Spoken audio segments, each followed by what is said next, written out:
Hej venner, klokken er til i Redmond, så det er på tid med .NET API review.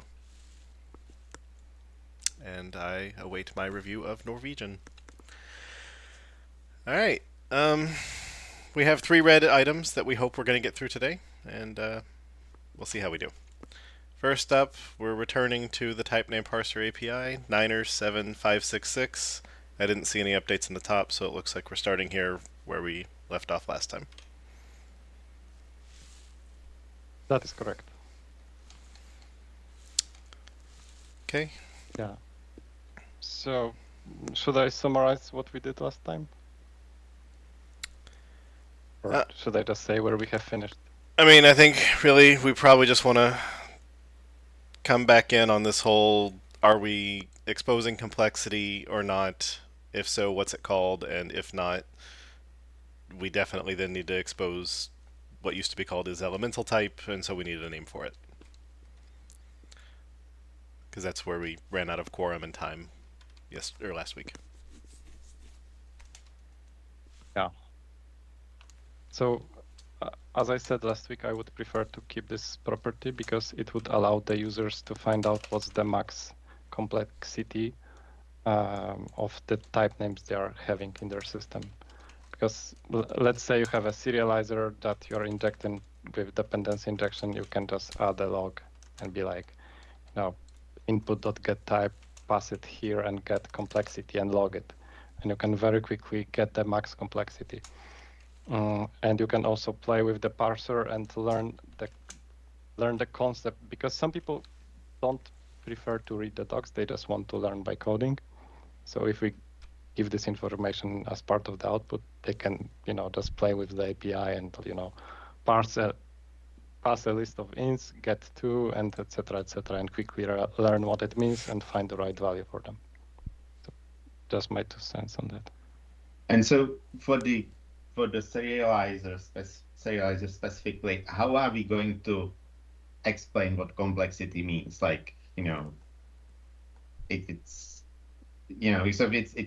think even for the serializer case, kind of thinking about the complexity that's computed by the type name parser as the cost of the type isn't quite right. You can have like a type that's complexity 2 or 3, but it costs like a ton at runtime, right? And you can have type that's complexity 10 and it can cost fraction of that other type, right? So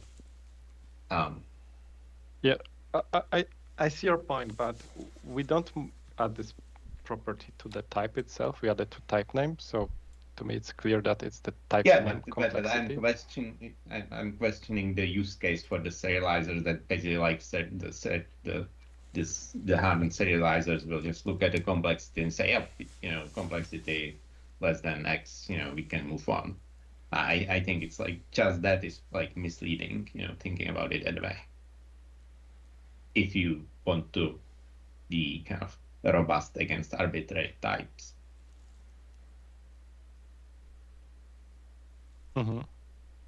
Yeah, our ultimate goal here is to reject inputs that could cause Stack Overflow by just parsing too much. My understanding is that complexity isn't. It's kind of the total breadth and depth complexity. It's not just for rejecting Stack Overflow, right? Right. Or is this complexity just for Stack Overflows? So that's other thing, like we have been going back and forth between what does the complexity actually means and how it's computed. Yeah, because I believe as proposed, it's the total node count. Right, so it's like not it's not just to reject Stack Overflow, it's to compute some sort of approximation of what this type might cost at runtime, but it's like very raw swag, Yeah, like if you made a tuple 15 of tuple 15 of tuple 15 of keep filling in unique types every time, the complexity will tell you how many different total types are involved in this. But if we only care about depth, it seems like maybe we want to expose a depth property. or counter. Like Well, I if think Stack Overflow is the concern, it should be representative of that, and the breadth factor seems like it's just confusing things. But we care about both breadth and depth.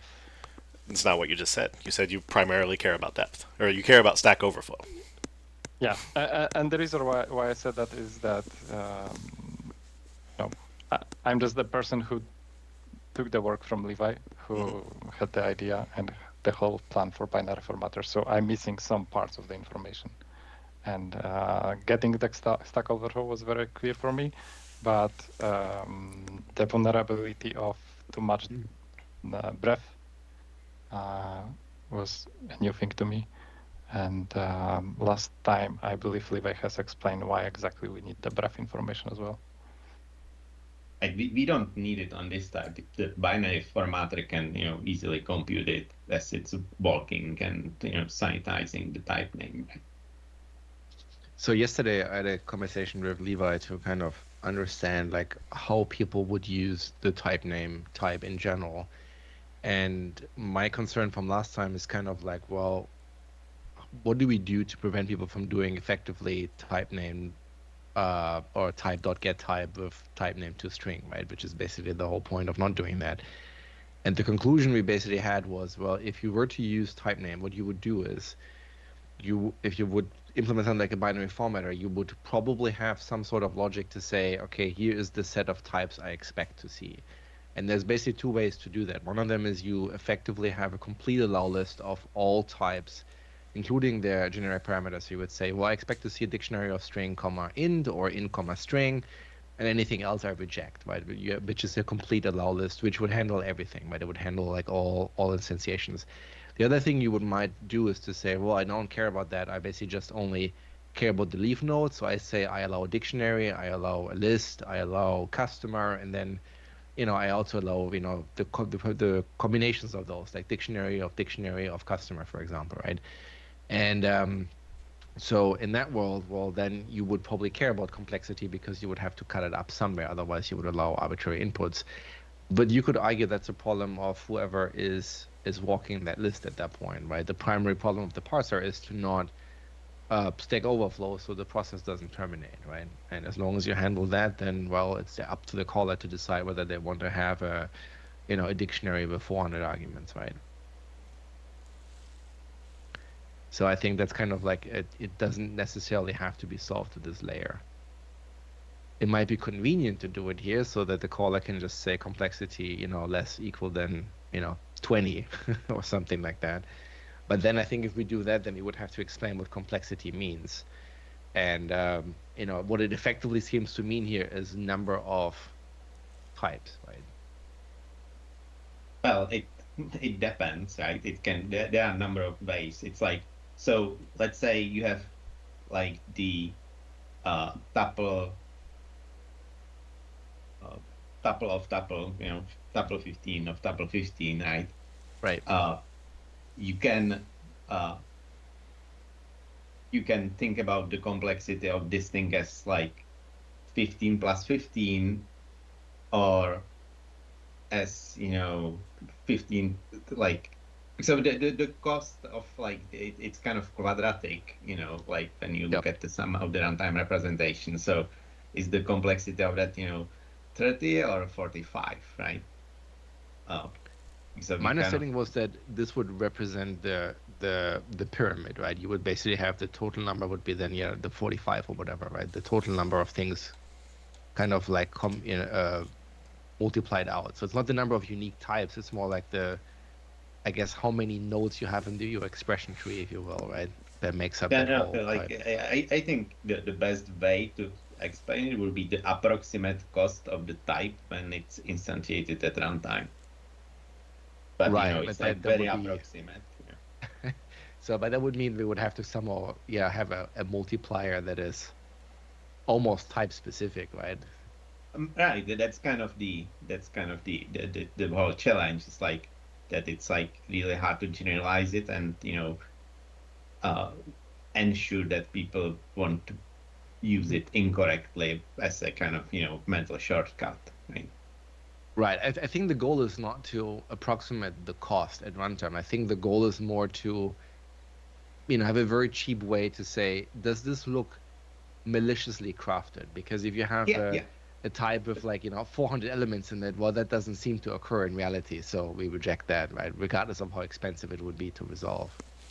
Right, but let's say, if one of those types involved in this is defined as it inherits from, it's a simple type, but that's like, let's say it's a generic type that takes one argument, but it inherits from a generic type that kind of expands that one generic argument into 5 arguments, uh, this API doesn't account for that, right? And, does it matter? It's. Yeah, I think for us it wouldn't matter because it seems like, well, it seems reasonable to have that type in the payload, right? Yeah. Just as a shape. Now, if the type is a allow list, that's a completely different problem, which the caller would have to solve. And I think you would protect yourself by saying, I only expect certain types to occur at all. But if that type happens to be expensive, well, then that's So another basically, problem. you would say, okay, this works as long as there are no kind of extremely expensive types to instantiate on the allow list. Yep. I think the complexity as currently written is in the function that we were all upset with the notion that somebody would have to write. It's describing the amount of work that the full type resolver would have to do, and not what activator create instance is going to have to do. So it's pretty much. It's describing how many times you have to walk back through this function in order to figure out what the type was. I think the right mental model, though, to basically think about how we try to protect ourselves from here is, you basically want a list that can contain things like value tuple or list of T, right? But you don't want to express all combinations of those types. And as soon as you don't want to do that, well, you need some sort of way to say, well, what is the maximum number of nesting or combinations I want? I think is reasonable, right? And that is, I think, what complexity tries to solve, to basically service it to the caller and say, well, this type is redundant, super weirdly defined with 400 arguments. And, it might only involve types that you allow, but it might be list of value tuple 15, right? And it's like, well, that's probably not what a reasonable payload would have. So you reject that, right? And I think that's the only thing you try to do here. I don't think the goal is to prevented denial of service because the person asked for a super expensive type. Well, because then you would have to put that type in a not in the allow list, basically.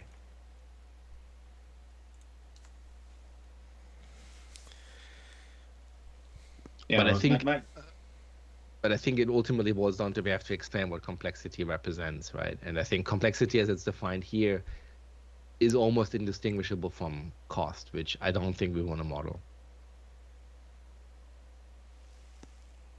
Right, and I in any case, I don't think it's the right. This API is at the right layer to even have this thing. But Jan, by this thing, you mean the complexity in type name itself, or also in the option bug? I think that the only thing that this API should be concerned about is to avoid stack overflows during parsing, which would be depth only.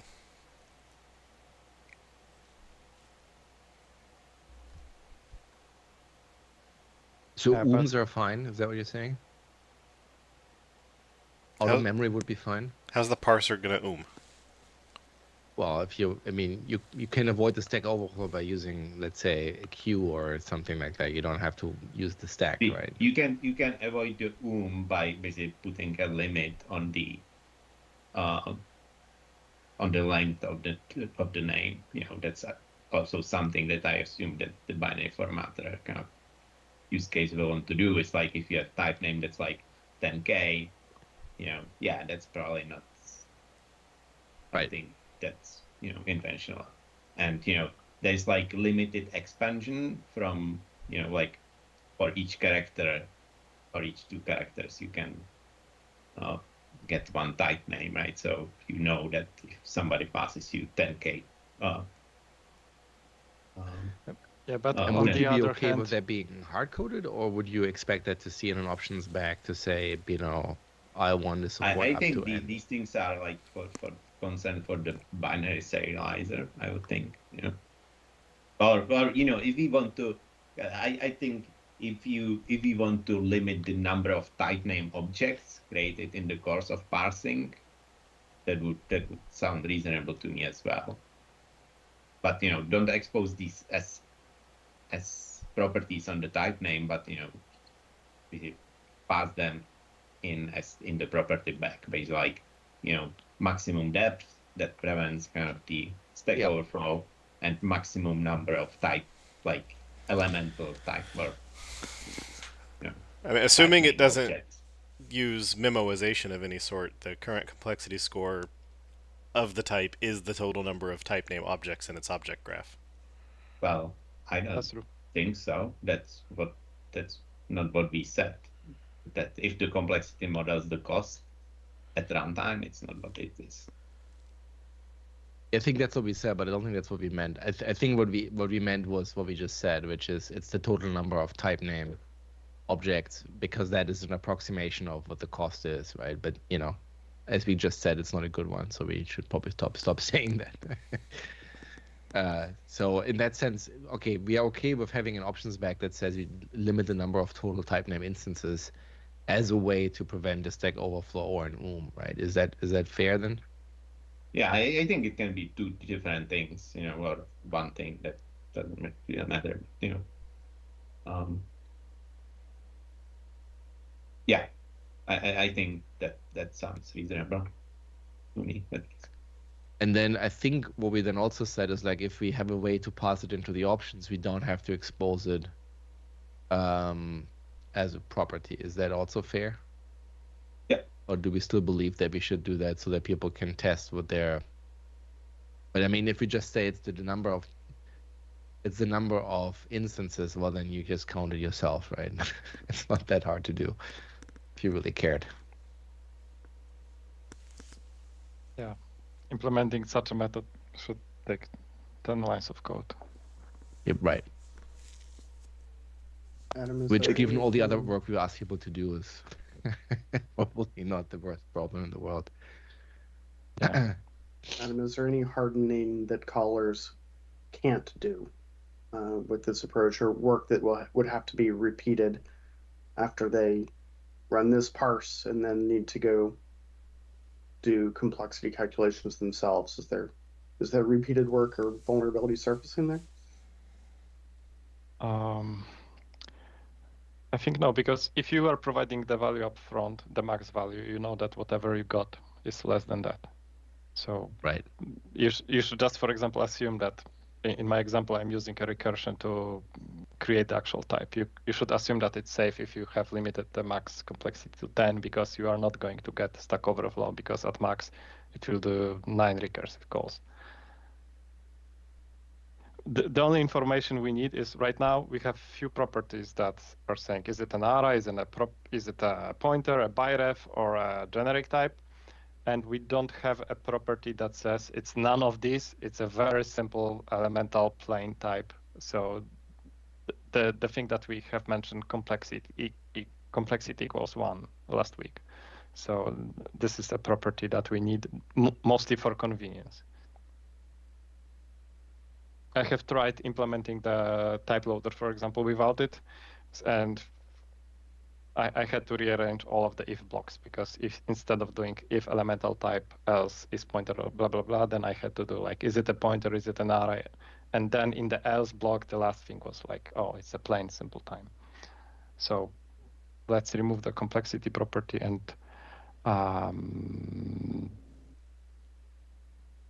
from the type name. But does anybody have any suggestions for the simple type? The elemental type. So are we removing the limit though? Right. So like my big argument against removing complexity from the type name is that there was still a limit on the options. And then it made it hard to like even query like what you were limiting. Like and if you wanted to see like what complexity meant, like you basically just kept on going until it throws, which meant you'd have to like, I mean, you could document it, but like it's just if it's a concept anyway, then we should just put it on the type name because like we can't change it. Like it's not some fuzzy number from 0 to 100. Like if you can limit it, it has a specific meaning. So just expose it. Right, but I think it depends on what the meaning is, right? If we say, you know, the meaning is number of type name instances, then it's relatively easy to explain and to understand what it is. And I don't think you need to expose it at that point. You can just say, yep, you just walk the type name instance and then count how many instances you find. Right. So if the That's basically- argument is that you can do a quick like pre-scan of the input and know you're safe and that we can get rid of the complexity limit, then fine. Like let's get rid of the limit.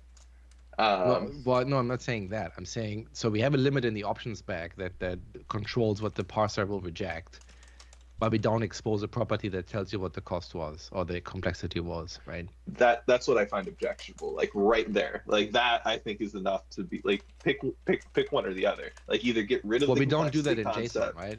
Like you don't give you a property in JSON that tells you the depth. You just have a configuration that says the maximum depth that you reject. If you want to know what the depth is, you just walk it yourself. But the depth is simple. Complexity. I would is... argue the number of type name instances is also simple. It's the same Okay. concept. I think I agree with you when we give it an abstract notion like cost or complexity, because then it's like, well, what does it mean, right? But if you say it's the number of type name instances, then it's the same, in my opinion, as depth in JSON. It's like, well, you know what it is. If you care what it is, you count it yourself. I mean, can we at least have like, if every type name doesn't have a complexity, like, sure. I think there should be a simple way to calculate it. Like, So we can This is- you can have a static method that you can pass the type name to, and it will calculate it for you if you are concerned with like typing that code yourself. But honestly, I don't that think would it should be better than nothing. But then at that point, why not just put it on the type name? Well, because of it kind of makes the representation more heavier, and like it needs to be there pre-computed. I know it doesn't cost much, but it's like it's basically like unnecessary baggage to the parser that many people or most people won't care about at all. Yeah, I think if we do our job right, ideally nobody cares, because it basically means we have picked a good default for the limit. For most payloads, you just accept the default, and then you just get a type name instance that you just use for whatever purposes you use them for. You never have to think about it. I think if people have to think about it super hard, then we fucked up. It's the same with JSON, honestly. If our depth limit is wrong, in significant number of cases, we messed up. It should not be that. It should be the default is good enough for most people. I agree. Like And if we provided the right default, then 99.99% of our users won't ever need to think about what the complexity is. And the ones that do, they probably are able to count the type name instances, because they Yeah. write some COBOL programs where they ended up with some ridiculous type nesting or something. And also, in BCL, we can always add things in the future. So for example, in preview 4, we can introduce type name without the complexity. And if we receive feedback saying that, yeah, I don't get the complex, please explain, please expose the possibility to calculate it, I cannot do it myself, then we can get back to this problem.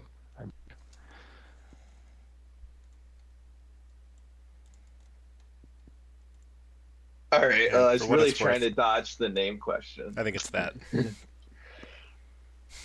That's the complexity calculation from. Oh, once you have a parse type name. Yeah. Which I guess is equivalent. It's just keep diving, count the number of things you touched. Yeah, you would also check by ref and a few other things, but Okay, that's that was- basically what it is. Skimming. So. Yeah. Right, but I mean, if we feel that we need the name for the is elemental, is simple, is vanilla, is nothing special, like, then we need to come up with a name for it. Is name type one of the ones that was floated because it's similar to like what Roslyn would call it. Anyway, Does 335 talk about types that aren't special in any way? Yeah, I actually like, Adam talked about it as plain type. I actually like that name, but it's not. I don't think it has a prior art anywhere. But and by the way, we introduce it here. I think we might want to introduce the similar helper method in the reflection APIs as well. So it kind of comes up pretty frequently when using reflection APIs, when you just want to check, is this like this simple type, and you have to check, not array, not biref, not pointer, not function pointer, it kind of gets out very quickly. So maybe we should just call it "it's simple." Leon said- Because we are describing a name. It's a simple Leon said name. plain. Plain sounds fine. Is a nested Plain type sounds simple? fine to me. Is I a don't nested think type it's a simple type? No, it's not, because you Okay. have to load the declaring type Oh. first to get it. And according to the runtime, isn't a nested type like a simple type? Yes, it is. Or, like it's basically like, I think it's neither of those other ones. So it's like, I would consider nested type a simple type. So it's not parameterized by anything. Or we can call it non-parameterized type, maybe. but then where does does that speak to it not being like biref or pointer or something? Well, also Like, not a by function ref- pointer too, right? Say that again. Also not. I think Jan had mentioned not a function pointer. Like if there is a concept, a first class concept of like a function pointer type in the future, then presumably the function pointer type would have a complexity that includes all the different parameters and the return value of the function pointer type, because those are all types as well. So that is to say, like if you remove the complexity argument, you probably need an is simple type argument, which is what we're discussing here. Otherwise, you can't ever add anything in the future without breaking people. Right, but simple goes back to that question you had of, is a nested type simple? And if the answer is it's not simple, but it is complexity 1, then maybe that's Jan's more verbose non-parameterized. I am Why is what it I not am, and that's all simple? that I am. So why would a nested type not be considered simple in this world? So previously I said it's not simple because I was just rewriting the type loader, that type.getType that is consuming this API internally now in my fork. And to get the nested type, you need to load the declaring type first. So to me, it was like just something that required some extra work from that specific context. But I think you're right that if it's from the type name parsing itself, then it's simple as long as it's not generic. Wait, so if you call get type, it won't load a nested type unless you load the declaring type first. Is that what you said? Or just based on name? Like if you try to load type from a name? Sorry. So if you want to implement get type yourself, you need to load the declaring type first and then call get type and provide the short name. Okay. Is that desirable behavior? Is that a bug? Is that how reflections always worked? Yes, that's how reflection works. It's not how runtime internally works. Runtime internally can load nested types without loading the enclosing type. Got it. Okay. Yeah, but it still needs the information about all the nested types. It accepts a read-only span of characters of strings, and you need to provide all of the declaring type names first. Got it. Anyway, I does don't think name- it's a gotcha. We just consider nested types simple, and we could even map that in the reflection API. Sorry. What does name return when is array or is biref or is constructed generic or is nested or is SZ, or I guess except for is nested, what does it return? Empty string?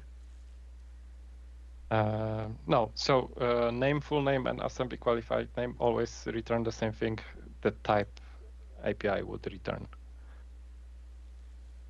But for, let's So say, for- in star, like when you describe the type name for the star, do you return just the star? Do you return in star? Do you return empty string?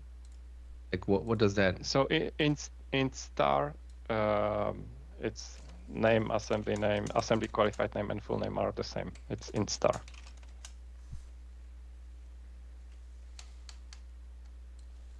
Interesting.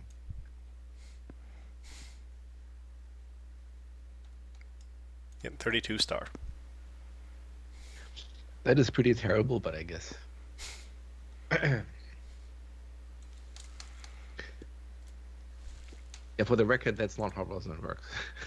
They return an empty string for that.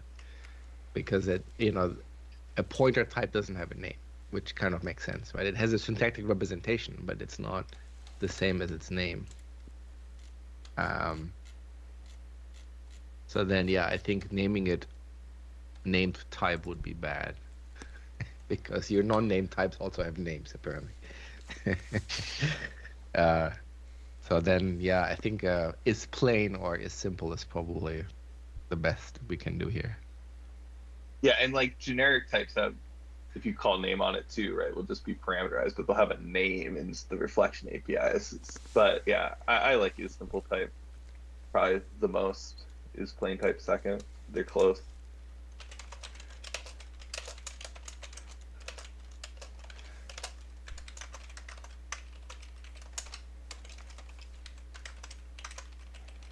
I have the same preferences. Is simple over is plain. But both are good to me. Then let's go with is simple and see what happens. All right. Awesome. So I heard is simple and is simple type. So I've written. So we have removed the type suffix last time. No, we matched reflection other- last time. Okay. Well, we So- will probably do the Yeah, same but, in reflection, right? I believe we shouldn't be using type suffix because we are referring to type name. And if we say is simple type, it means that the type that we are describing is simple, and it's not the same thing. Well, the I believe the point is whatever Boolean property we're adding here, we now think we also want to add on system.type. So we should really name it for system.type, and then here should match it. Well, if it's on type, we definitely don't want type in there, right? So it's simple. I mean, type apparently has is constructed generic type.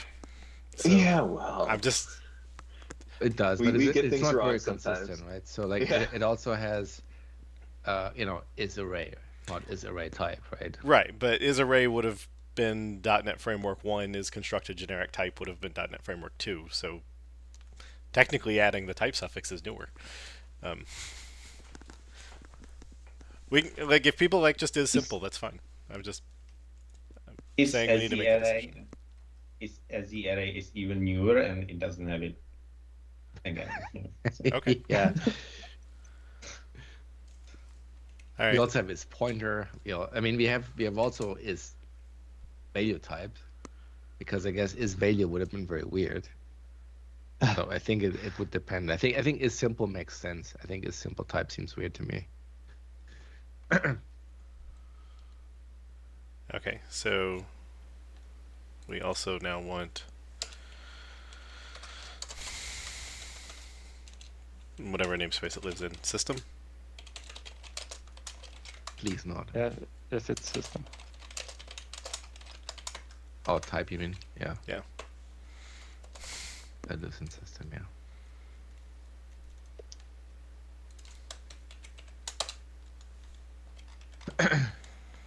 Okay. So the old is element type is back. It's now called is simple, and we're going to add it on system.type as well. Right. And we've removed complexity. Yeah, and speaking of matching the reflection naming and behavior, so I have checked, and get generic type definition, it throws invalid operation exception if given type is not generic. But get element type, if it's not an array, not a pointer, not a biref, it returns a null. And we wanted to introduce this. Last time we have changed it from properties to methods to don't need to check for nulls. Basically throw when it's called from an invalid context. So should get element type also return null just as the reflection, just to be 100% the same, or can we throw and save the nullability problem? Last time we said throw. I think the reason why you have these discrepancies in reflection is that reflection was not very consistently done in many ways, and I think it's just really ugly if we have a nullable type annotation here, and not everybody who calls get element type after checking is array has to check for null. That's just dumb. Awesome. So we can move on. There is a property that we haven't discussed last time, is variable bound array, and I think we can remove it because we already provide this information. You can check, is it an array, and is it not a CZ array, then it's that. So this is a property that we can remove. I think that's fine. I think that's also what reflection does, right? We don't have this variable bound array in reflection either, do we? Yeah, it was added in netcore too. Oh, we have it? Yeah. Oh. And it's basically not is a Z array? Correct. It's is array and not SC array. It's just for convenience, right? So yeah. Yeah, I don't care then. Okay. Either way works then. I think the better answer is we leave it in the proposal, saying it's approved, and if you want to cut it from the implementation, go for it. Awesome. That's all I needed.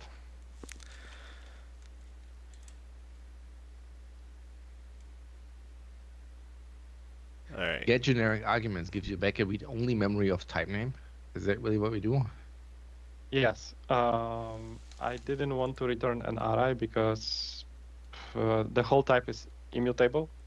And if I return you an array, you can modify it. So I would have to always return a copy of an array just to prevent from changing the state. So I think it's just safer to return read-only memory. And this is a low-level parser, so we care about allocations, and I really don't want to always return a copy. I'm in the original proposal has read-only span instead of read-only memory. Why read-only memory? Just so people can heapify it? Because I said you're not allowed to return a span. Well, if this is a if this is a low-level API where performance is important, let's talk about get assembly name. Because you're making a copy every single time it's called. I think the answer there is you don't have any alternatives, right? I mean, you could always make your own thing that's not assembly name that wraps it. Yeah, I mean, sure. But the problem is that you would have to introduce a new type that would be an assembly name, but called differently. Yes. And from what I have seen, because I have started using this prototype in few places just to build my confidence, everybody is using assembly name. Is there any reason why we can't have a new constructor and assembly name that at the very end says comma bool is read only, and then we just seal it basically by construction, and if you start to modify later, we just throw a valid operation exception? That's standard. it would fix the problem, but only for future, right? Yeah. Back to the read-only memory thing. Like, if the goal is to just avoid an allocation and not to like devirtualize, like why not read-only list or something? Because you you can cast it it to an array and still modify the content. We really need to have some low-level representation for this. I think we already have a mutable array, but it seems people don't want to use it. But that's really what it is. The casting rule really annoys me too, because, well, first of all, you could create like an internal wrapper type, but like I understand not wanting to pretty much pay the cost of that. But like you could also do like unsafe as and stuff on read-only memory, like or memory marshal.as memory. Like, there are lots of ways. Right. It's a question of what are we trying to prevent? Is it we're trying to, if we want someone to be able to not do it if they don't use the unsafe or marshal word somewhere? Is that?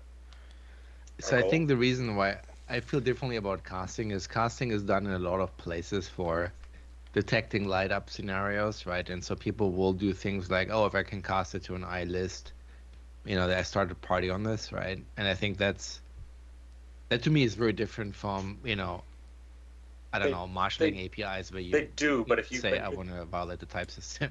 But it's invariably for reading. If you start doing that and mutating an arbitrary thing you were handed, that it doesn't have the word unsafe in it, but it's still bad. Yeah. Well, this package, system reflection metadata, already has a dependency on system collections immutable. Like, we wouldn't be introducing a dependency that didn't already exist. Well, that's fair, I guess. So you in want that to sense, yeah. immutable array it? Yeah, I think that might be the better way to do it. Yeah, like And would we declare it as such, and not an I read only list or whatever? Probably because you don't want to box it. Yeah. All right. very the immutable memory, the immutable array, it kind of forces you to do allocation in like some of the cases, at least, because when you guess wrong how big the array needs to be while parsing the thing, you need to reallocate it. So it's not kind of completely allocation free in the grand scheme of things. But at the same time, I don't think it's important to make this allocation free. I think it would be perfectly fine to return array of type names too. Just exactly what the reflections are. To me, returning a copy is lesser evil compared to returning immutable array, because if you want to use immutable array, you have to compile immutable array builder, etc., etc. So load few types and allocate some more memory. So I think we could achieve a different effect at the end. The opposite, like we wanted to improve perf, but we have made it worse. I see.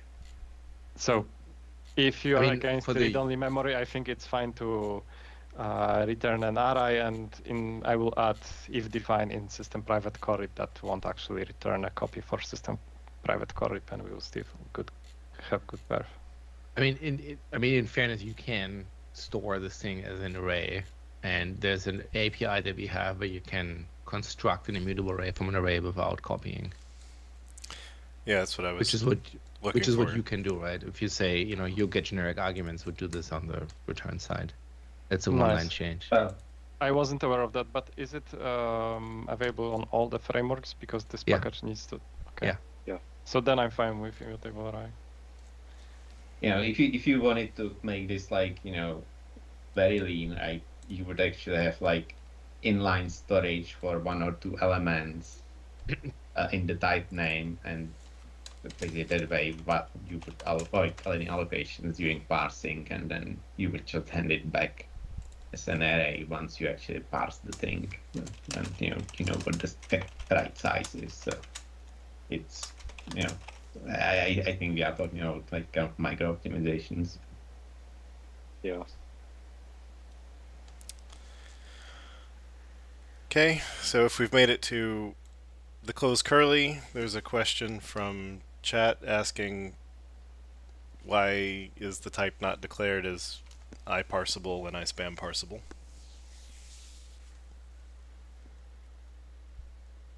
Because it needs to be working on older frameworks where these concepts don't exist. You could have it if deft for .NET 8, but I feel like, I think the usage for this would be marginal, so I'm not sure we want to carry an extra framework output in the package just to have those APIs in there. Okay. Well, doesn't iSpan formatable get you nice interaction with interpolated string builders though? It does. It's span formatable, not parsable, but yeah. Oh yes, sorry. Yes, you're right. But does this if they cared. interface allow us to pass an object of the options instance? Like, No, it would just be the char, or the real span of char. I see. Yeah, I don't see a benefit to having iSpan parsable, because you're not really going to pass this into a generic context where you might want to parse some unknown t, where this happens to be the unknown t from input. But The reason I brought up formatable is because like people two-string stuff all the time, and if there is a system that we want to play with, then maybe it makes sense for all of our new types, including this, to play with it. Does this override toString? Does it? It's not shown here, but I assume that it would. I mean, technically, since it's sealed, API review doesn't care if it overrides toString, but Steve cares, so. Well, from the perspective of ISPAN formatable would only be a scenario if we actually cared about what toString was doing. So I have implemented it without overriding toString, but I have applied the debugger attribute to display something nice for the debugger. And if we did do toString, what would toString do? Would it actually do formatting work, or would it just be returning name or something? It would return assembly qualified name, I believe. Oh, okay. So ISPAN formatable doesn't get you much then. Could add it later.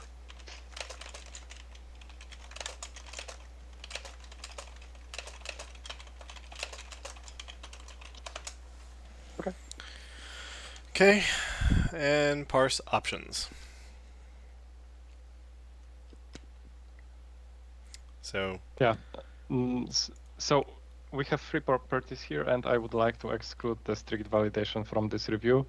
So based on the feedback I received, I have too little data to be able to determine what are the exact requirements of all of the possible users. So I would like to exclude strict validation for now and get back to it with it later when I have more information, more input from the customers, knowing exactly what they want and need. So for now, we could focus only on the 2 other properties: allow fully qualified name and max total complexity. And so what does the allow fully qualified name does exactly?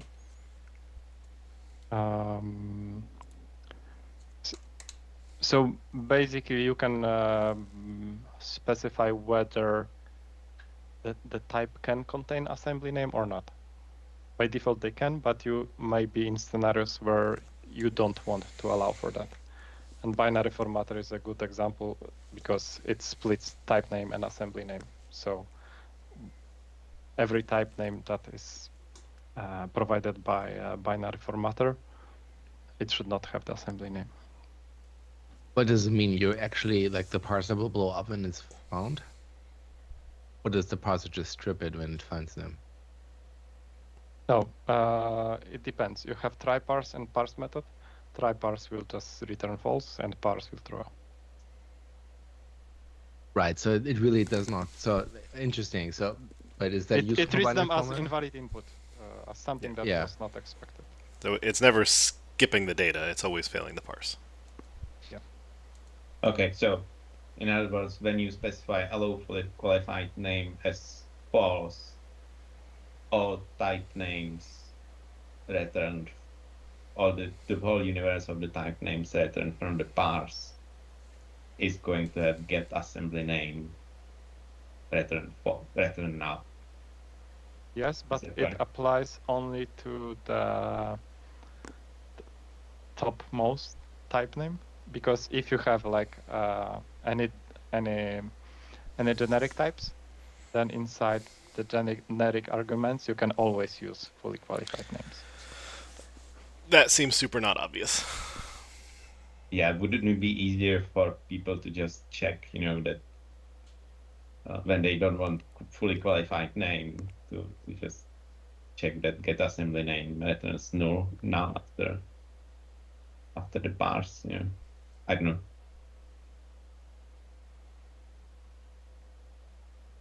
But the default is true, so most of the people absolutely don't need to care about.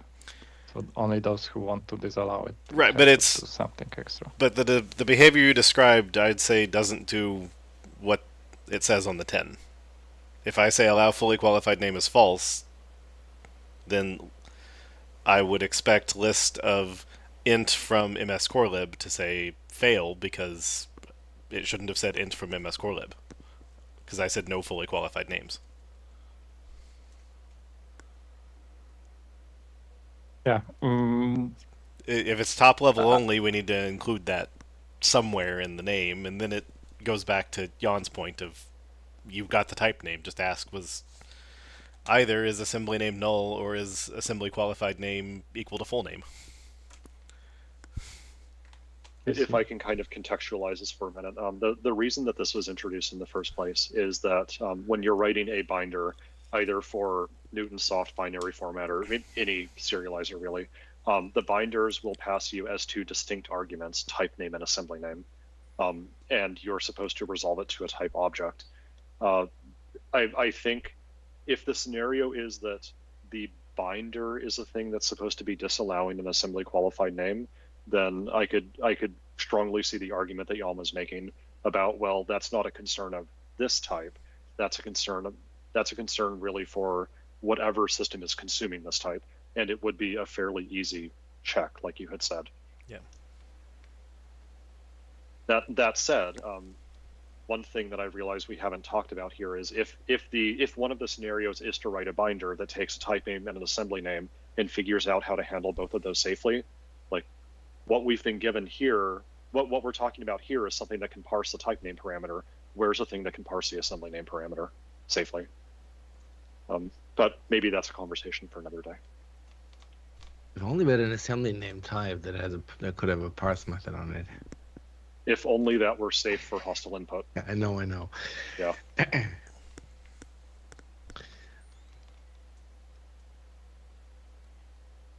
All right. So sounds like we want to get rid of it. Yeah. Yeah, we can.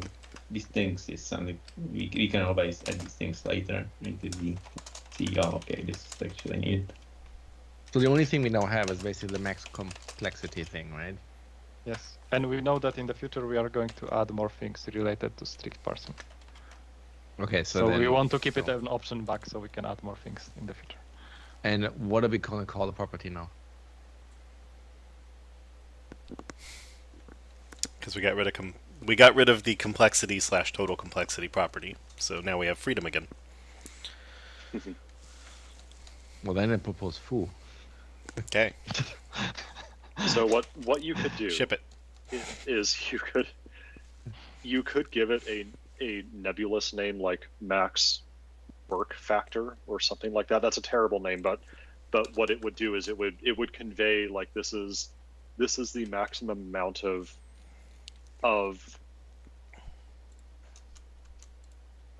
work really that I'm going to allow the user to entice you to perform. And if the incoming payload tries to get you to do more than this, then I'm just going to kill it. I mean, it is a very nebulous name, but it gives us the ability to kind of change what it means in the future if we want to. Well, there will be a breaking change, right? So I think it should be precisely define what it does, and I think the most meaningful thing is like you define maximum number of type name objects that nodes to create while parsing. Yeah, max nodes sounds reasonable to me. Sure. You know. And like, I don't mind the idea of having a static method that will tell you how many nodes are in a given string or something. Like I preferred it on type name, but like making that discoverable, like even if it is just like a 8-line method, like having that on source.net in like a concise form so people know what it is.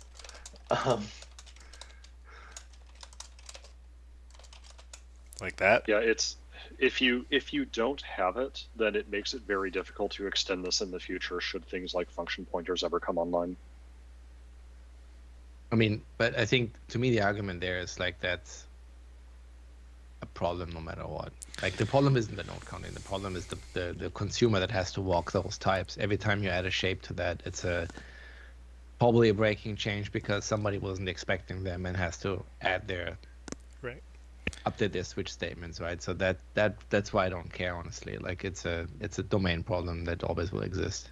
It's not though, because if you consider a visitor pattern, for instance. So say that we wanted to add a new type that subclasses expression.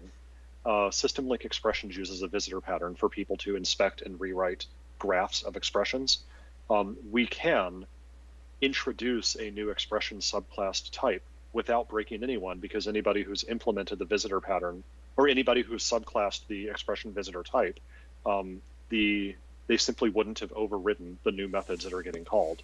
So if they were using their visitor to exclude things, then they're now missing things that they were intending to exclude, which could be, in this case, if we expect that people are using this system to exclude things, then that would actually represent a security vulnerability, just by virtue of us introducing a new thing, knowing how people use it in practice.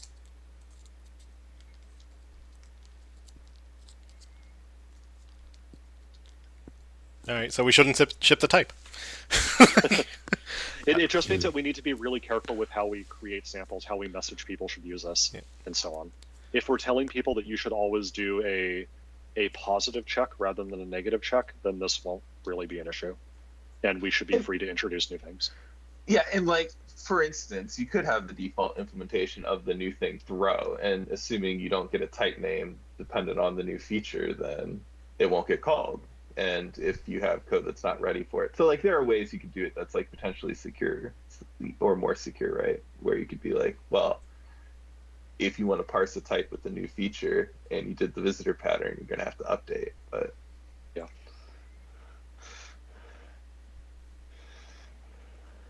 All right, so I think it sounds like we have agreement that max total complexity becomes max nodes, because that's the thing that we can all agree we can reason about. Now, this does bring us back to the simple conversation. Now that we have a name for this, we could call it single node. Well, is a nested type node 1 or node 2? Well, it's 1, right? I mean, isn't that? I mean, we said that like the thing we cared about, which was complexity equals 1, is what we said last time, which I assume is node count equals 1.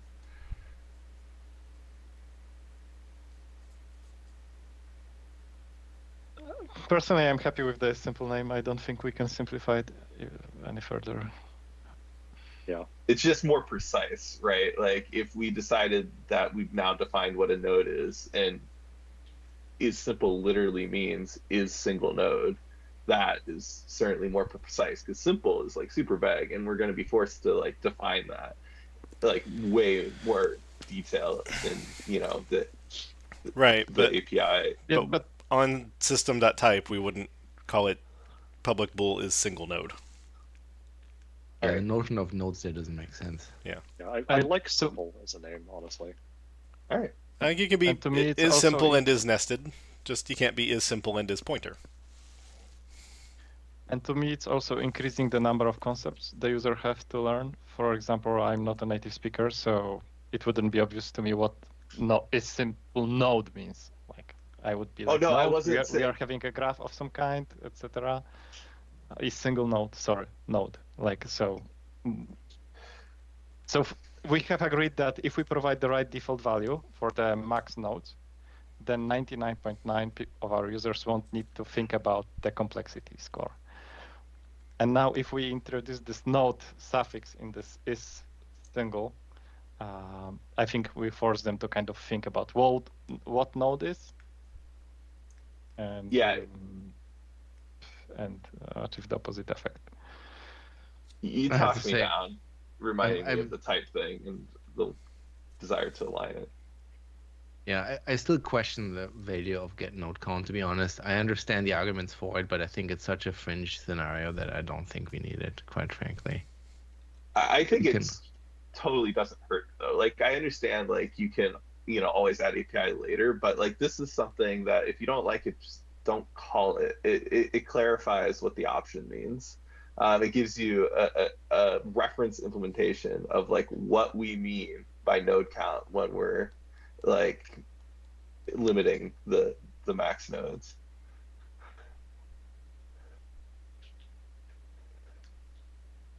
It seems still academic to me to expose something just so we can say we have it, but sure. Well, if we weren't exposing max nodes, I would say it's totally academic, but we are, so I don't know. I think it's helpful. Yeah.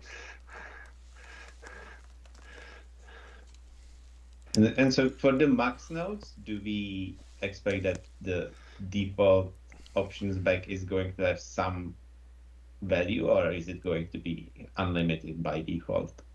No, it should be defaulted to some number. It will So have a default. But I assume it will be higher than 10, right? Yeah, last week Jared mentioned that they had something similar in Rostin, and they have parsed all of the types. And if I remember correctly, the max value they got was around 20. So I think the value will be like a few dozens, but not more. So In Roslyn, what we did, I was talking more about, we had a similar problem when we were trying to figure out how nested expressions could be, and we wrote a tool and we got a calculation of 20. I've never done the type name analysis. I was trying to use that example to encourage you all to do that kind of analysis on type names.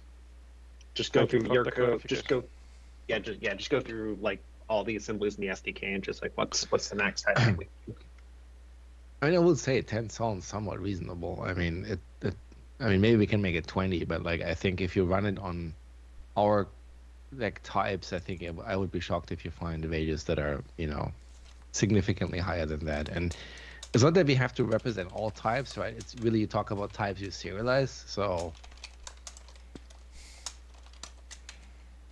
but it's not types that you serialize, right? Like this is going to be used by, as Jared had said, potentially Roslyn and Roslyn related tools.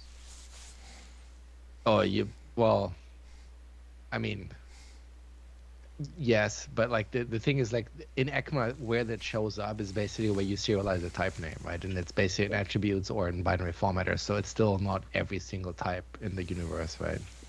Yeah. So I'm going to commit a grave sin right now and also say that as long as you document that by default this only is meant to run over trusted input, but by the way, if you set these configuration settings, you can have it safely run over untrusted input.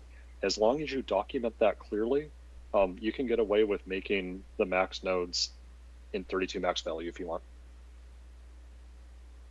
Levi, why would you break into jail like that? It's basically like, you know, we don't like when you look at all the other types in the system reflection metadata, they don't have limits like that. You know, they kind of, none of them is complex parse like that, but you kind of need to be it's up to the consumer to basically like make sure that they don't overshoot any limits if they can. Yeah, I think my argument would be like it's true that where we put the type has to do with metadata, so that's where it logically belongs. But we know the vast majority of usages for this type is going to be in context where it's probably untrusted. So it seems to me it's kind of like the JSON serializer, right? Like we have a default for nesting, right? Now, does it work for everybody? Probably not, but you know, at least by default, you're not hanging yourself, right? I think that's a bit different though, because JSON serializer, the typical use cases that people have for it are where they're reading data of unknown provenance. Whereas the typical use case for this, like I have my own scenario that I've gotten from first-party partners, but this type seems to have expanded its scope to encompass a whole lot more things where people want to analyze their own stuff rather than the scenarios that first-party partners have. So as long as the first-party partners and the rest of the world can safely do their thing on top of this as, you know, a foundational Lego system, as it were, from a sign-off perspective, that's all you need technically. Right, but I mean, we do more than that, right? We try to make, you know, we try to get a pit of success where people do the minimum amount of work possible, and then ideally what they do is secure, right? I mean, that's not always possible, right? But like in this case, it seems all we would have to do is pick a reasonable default, right? We don't have to do, you know, some super intrusive stuff to people, right? So if we just say, well, you know, we ran it over some inputs and we convince ourselves that 20 is probably fine, but it seems like, well, why would we not just ship 20 as the default? And then say, if you use the type naively, you're still very unlikely to get super maliciously crafted input and let it through, right? Yeah, and I'm not going to push back against putting a default. I'm just saying, like, you don't have to if you don't want to. Sure. Yeah, I guess that's fair. Yeah, I spoke over you, Adam. Sorry, go ahead. I just wanted to say that I don't have any data to back the defaults right now, and to me it seems more like an implementation detail, and there are other people who would like to discuss their APIs. So can we say that it will have a default value, and in the PR I will provide data, and I will make sure it's reasonable, and end the discussion here? Like, yeah, that seems reasonable. Thank you. Then I think the only other piece that's API on it is the question of, is a null options in parse or try parse going to be equivalent to the default of new type name parse options? That's a great question, actually. Yeah, it should be, in my opinion. Right, because if not, then should we be exposing the fallback default singleton somewhere? The default will be like an output of a new options, but cached in a static field. So. Right, so it will be in all observable cases, it will be the same if you call try parse with a null options and try parse with new options, paren. Don't change anything. Okay. Then yeah, I agree. We don't need to have type name parse options dot default in that case.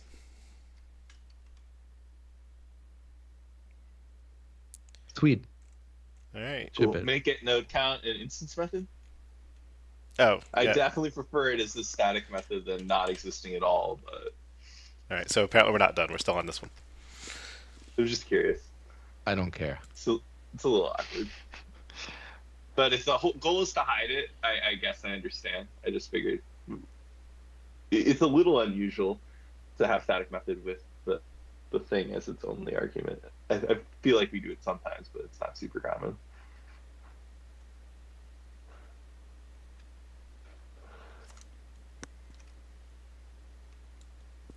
Yeah, so A, do we want it? B, should it be static? C, what should it be called?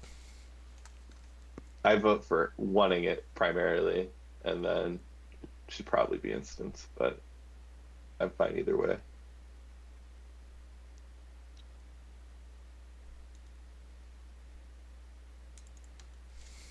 I'm fine with having an instance property, and also I understand the concerns Jan had, and I'm fine with static method. So don't look at me. Yeah, it could also be a property. I assume like the other get methods are get methods because they could grow or something. No, I think it shouldn't be like if it's property, it would imply that it's trivial to compute. I don't think this should be basically this should basically compute the count. It shouldn't be using the cached value somewhere. Sounds good to me. Ship it. Okay.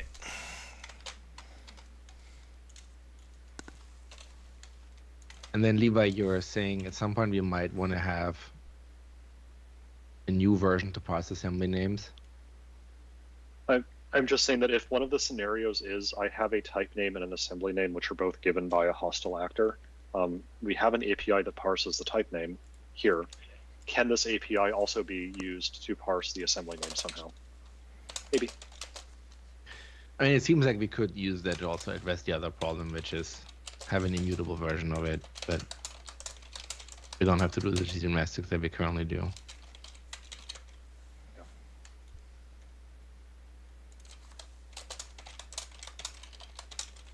I mean, the naive thing to do would be to just string concat yourself, type name, comma, assembly name, and then parse the whole shebang and hope that it works.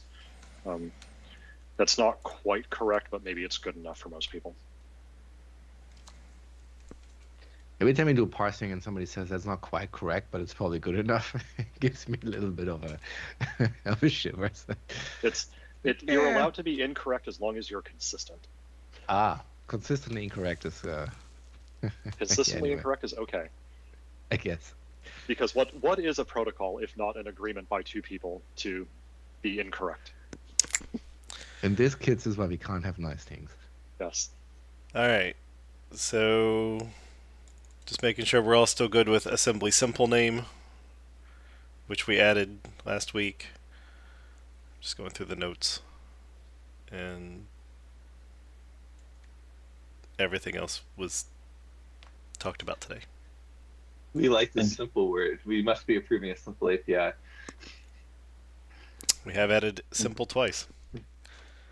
And by the concern about the kind of the culture being potentially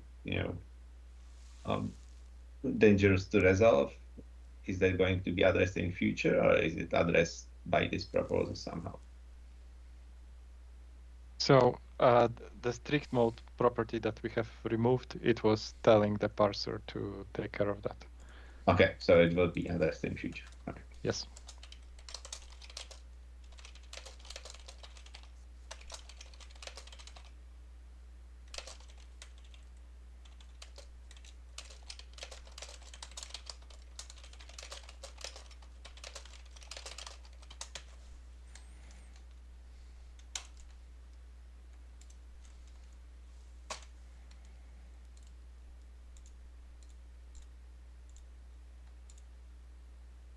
Boop. Thank you very much. Thank you for a very lively debate.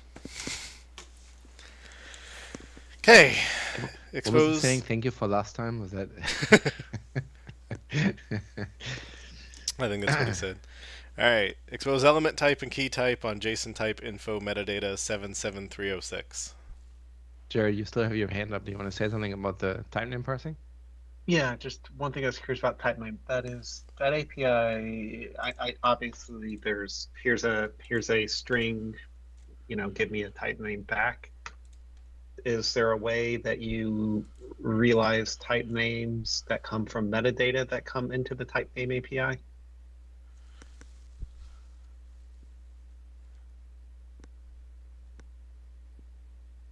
So are you asking whether we expose it somewhere from system reflection metadata? Is that the question?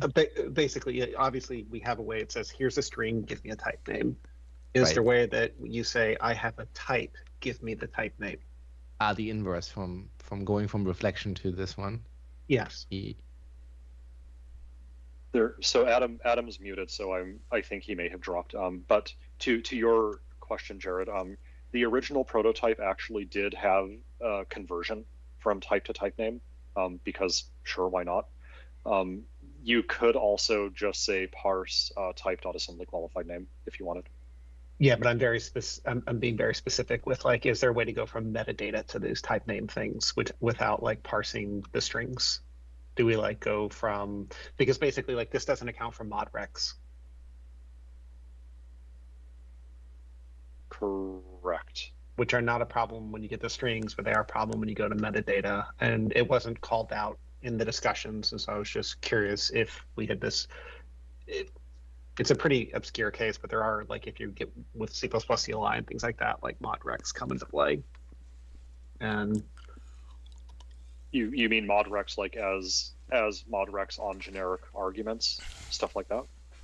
No, just modrecs on type. So if you look at how C++ CLI lowers a const ref and things like that, it'll be a ref with a const modrec on the signature and stuff. You can't realize it if you have a string, but if you're going from if you were to go into reflection and grab a parameter type from C++ CLI and look, you could find all the modrecs. I see, and it would be on the type itself, not on the parameter. Yeah, I can. Alexei's not here to tell me, but but you can have them on the refs and then on the values. I just didn't know if that was a goal. Basically, it didn't. If we don't have any ways to go from metadata type names, it's not really an issue. But if we did, it's probably something to ignore. But I would have expected to kind of see it and be we just don't care about this. scenarios.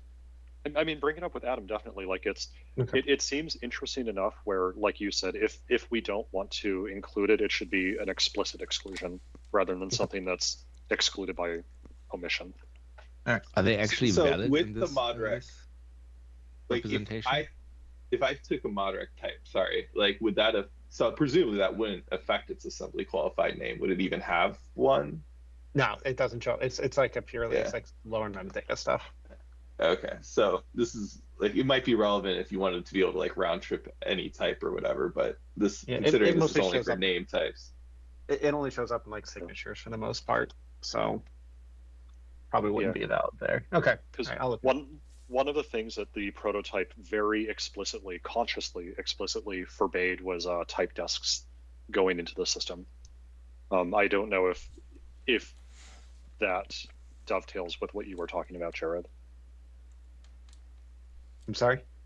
One of the things that this forbade was a type desk type going into the system. So, for example, if you have an open generic dictionary of t key t value, you can actually get an unbound type argument corresponding to t key, for instance, where t key is not string or object or anything else. It's just the open generic argument t key. The original prototype of this actually detected that you were trying to do that and said no. Like, I don't do anything that's a type desk, and it just kicked it right back out to you. Okay. So maybe we say as an explicit decision, like, this Yeah. just doesn't do that either. Okay. I'm pretty sure if you look at the ECMA spec where these things are present in metadata, I don't think they allow for modrecs either. I'm pretty sure they're not there. They happen in signatures, so like you can have modrecs on the ref and then modrecs on the type the ref points to.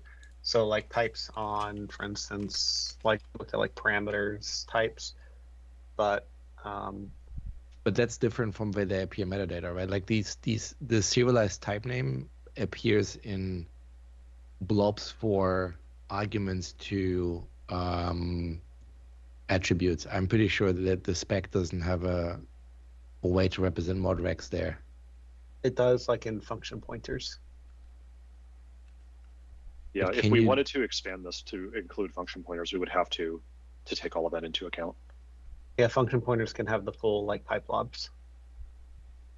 And they're also valid in the serialized type name? I No. have no idea.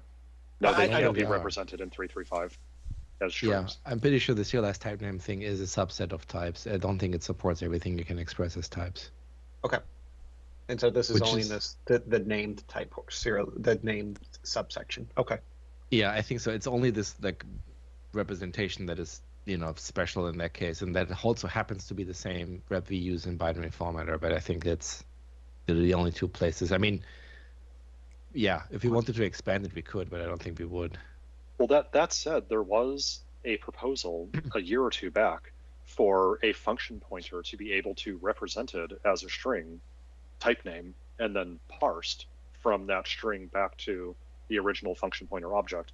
Like, if we supported that, then I think everything that Jared's talking about would immediately come into play. Yeah, then we would have to do the whole thing, but that's As far as I'm aware, that proposal kind of fell off the world. I mean, I would hope we wouldn't have to do that.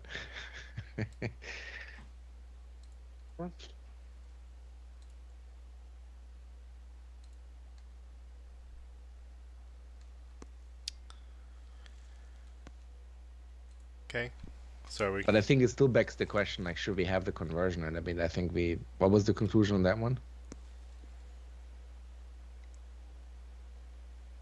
I think Jan was against it because he doesn't want any sort of mixing between system.type and type name. It's easy enough to do today. Just parse type.assembly qualified name. Right. So an accelerator for that can always add if people ask for it, but it's not necessary.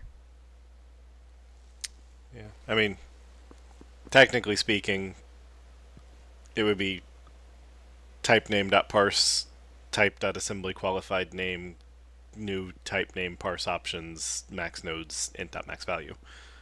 Yeah. Because you could have a runtime type reference to a thing that will fail the default parse. But And in the scenario where I did it, I actually had another parameter which was follow type forward attributes, because I wanted to be able to go back to what was in the serialized payload, which means that somebody would probably need to do some type of hand fix up anyway. So maybe just wait for the scenario to present itself. Yeah.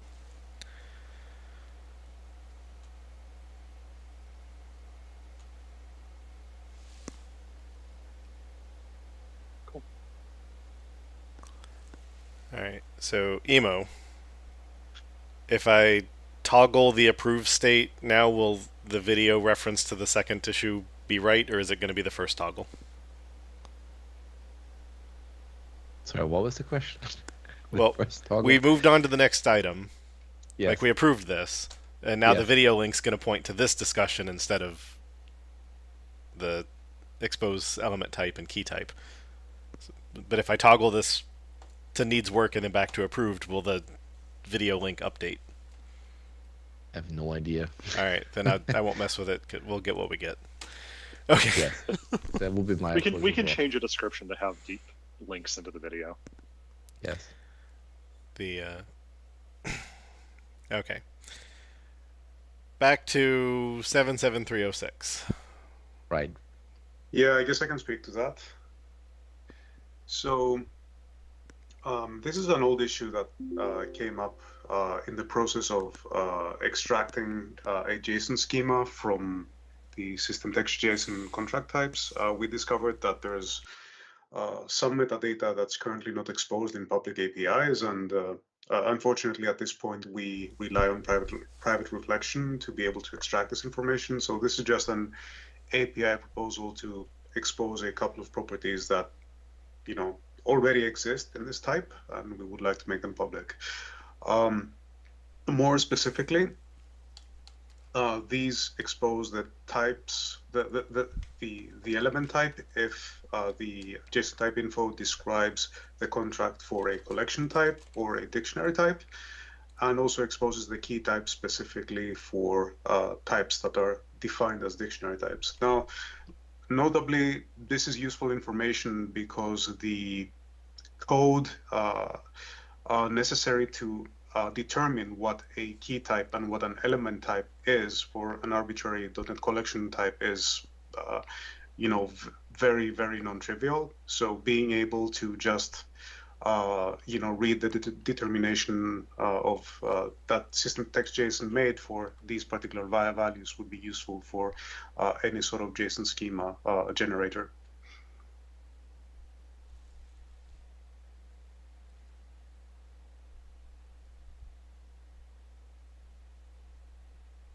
Silence. Do we think it will be... So, since we were just talking about type name and we split this on the type name, do we think it will be confusing that the enumerables and dictionaries are reusing the element type? Not if we document it.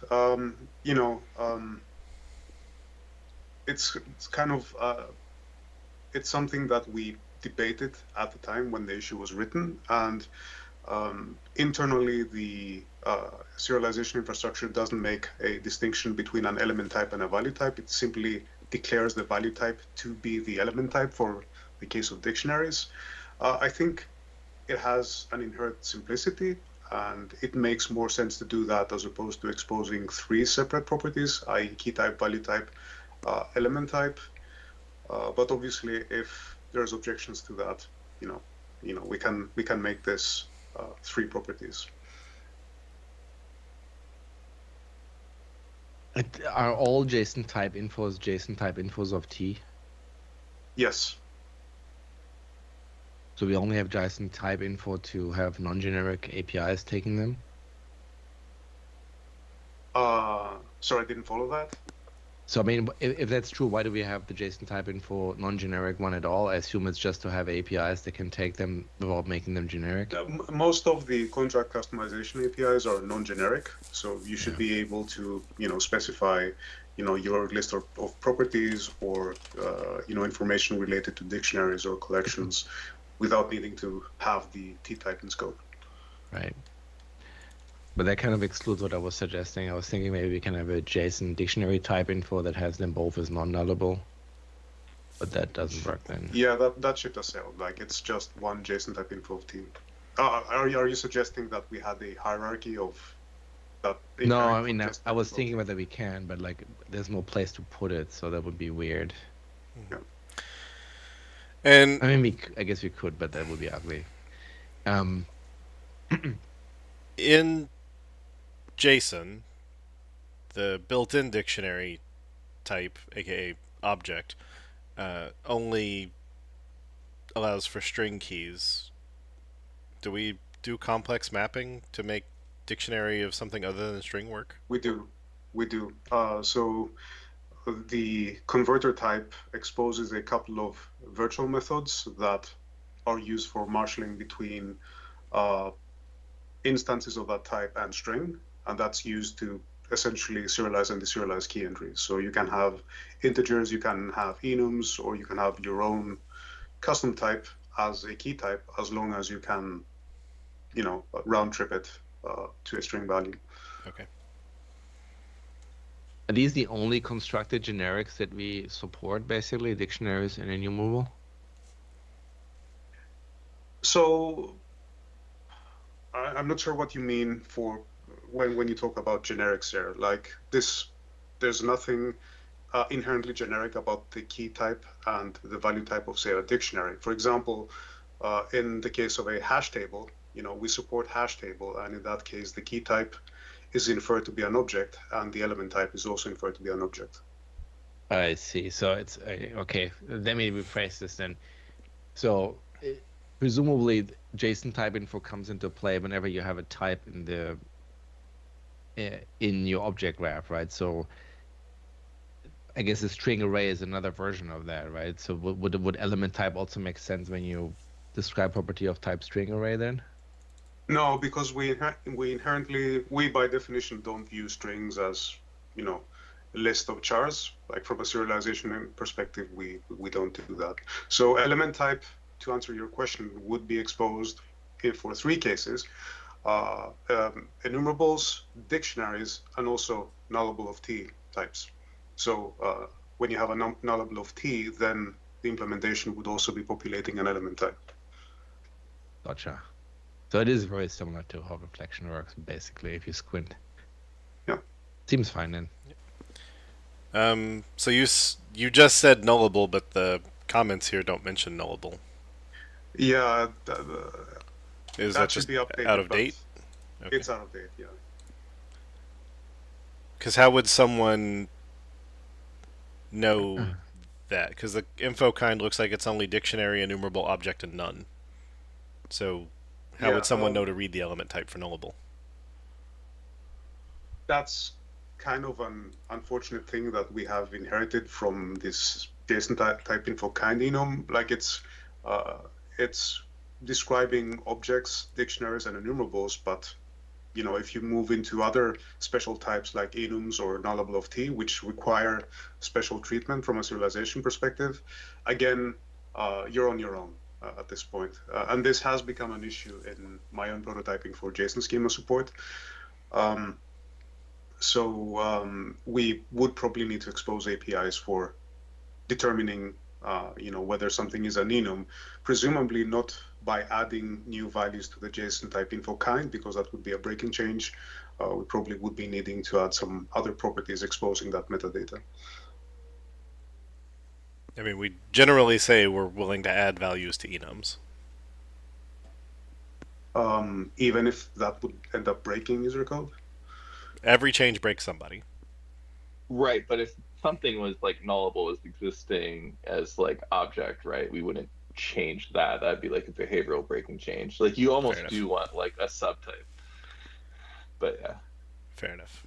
Yeah, I mean, what JSON type info essentially is, it represents a discriminated union, a tagged union, and JSON type info kind reflects what case of the union you're consuming at the moment. So assuming we change the possible values then you would be changing effectively the schema of that discriminated union, and you would be breaking contract customization code that kind of relies on the current value remaining for enums and nullables.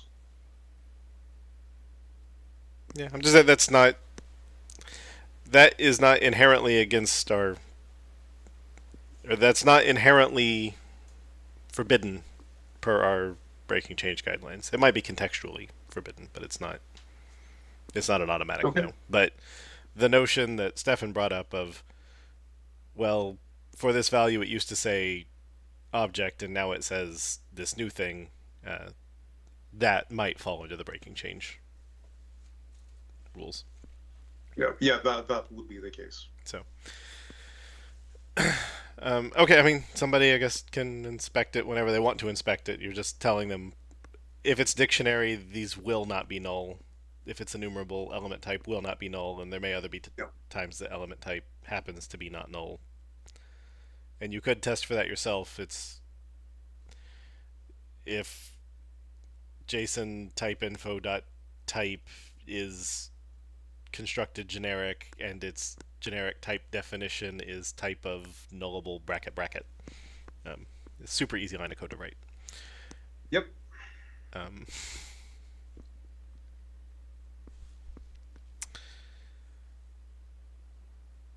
Okay.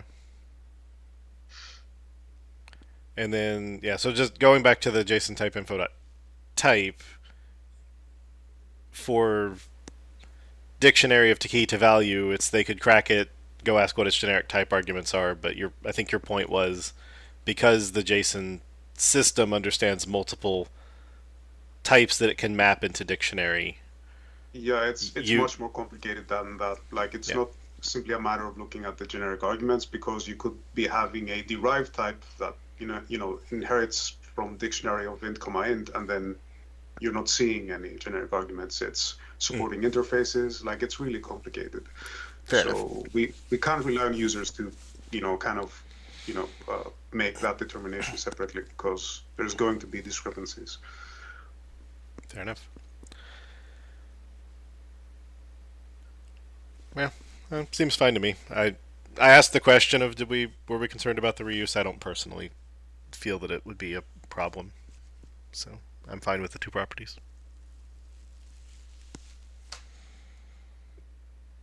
Cool. I think I see Emo nodding.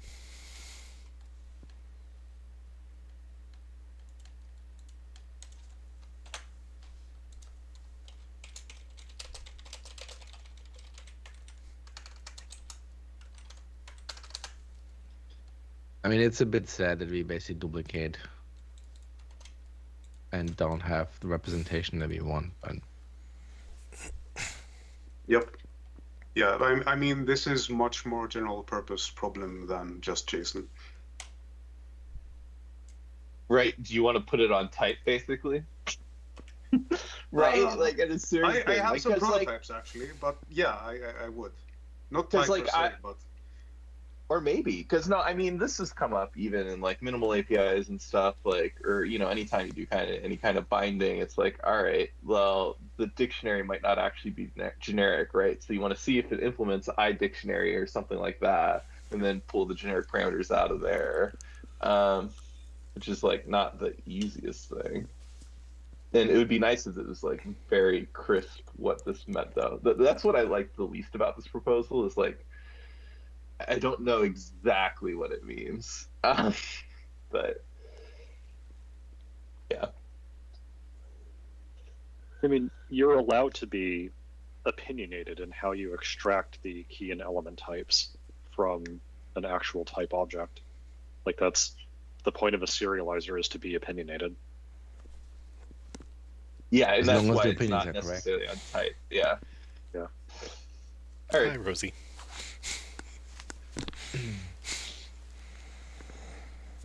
all right. All right, so we're good with it? Yeah. Well, good-ish. It It's solves the approved. problem.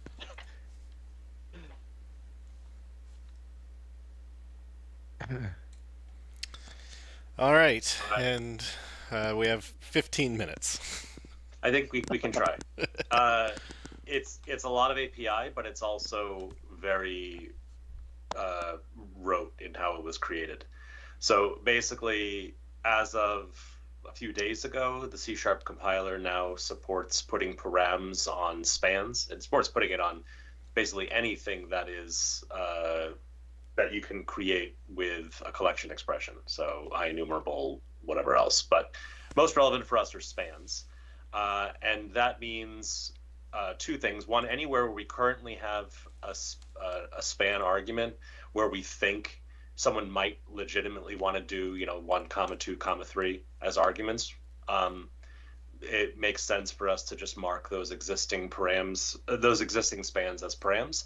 And then anywhere where we currently have a params T array, it's kind of a no-brainer to add a params span overload.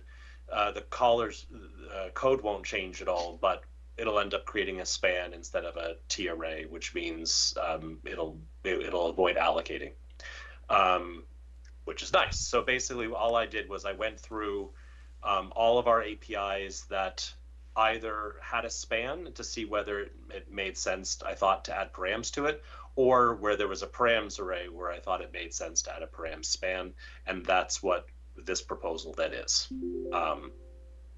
And so the existing API is basically either just adding params where, so there's two groups in the API here. The first bucket is adding params to existing spans. So we already take a span, and I'm suggesting just putting the params keyword in front of it. And then the second bucket is adding a new overload that takes a span where we currently take a params array.